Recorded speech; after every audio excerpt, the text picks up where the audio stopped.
Ich hab eine Plüschkuh gebuddert.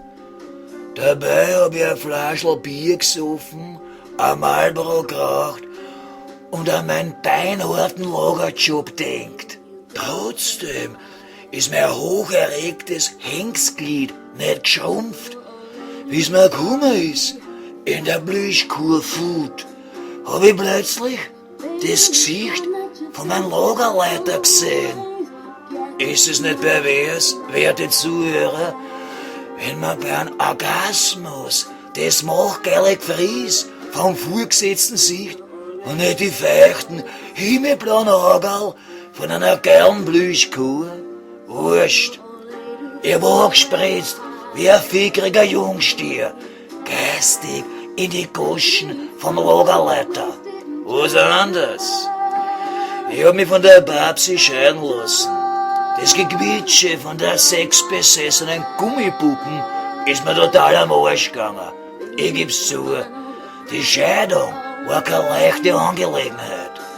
Da ich die Babsi nie gewaschen hat sie Kilo Jury in der Gummifood gehockt.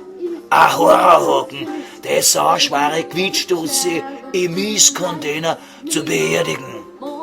Wie ich den Deckel mit Ach und Krach zugekriegt hab ich geschwitzt wie ein Lagerhackler, der einen 100 Kilo Karton einen ganzen Tag um den Dom gezahlt hat. Egal. Die Rotzen im Container haben wir laut da. Die spermareiche Babsi hat alle Quietschtierchen erbarmungslos zerquetscht. Bis Mucksmäuschen Stüber in der blechgrauen Rotzentonne. Ich komm mir vor wie ein Tiermörder. Wie ein brutaler Tiermörder. Na, sowas darf nicht mehr passieren. Sowas passiert mir mit der Plüschkuh nicht. Und warum nicht, werte Zuhörer? Hat die Plüschkuh keinen Namen? Ich hab's nicht gedacht. Sie weiß auch meinen Namen nicht. Sprich, wir haben null Persönliches. Und B, was das Wichtigste ist, wir sind nicht verheiratet. Schluss der Lokalcowboy bleibt weiterhin ein treuer Bierjunkie, ein Marlboro-Giftler und ein leidenschaftlicher Liebhaber.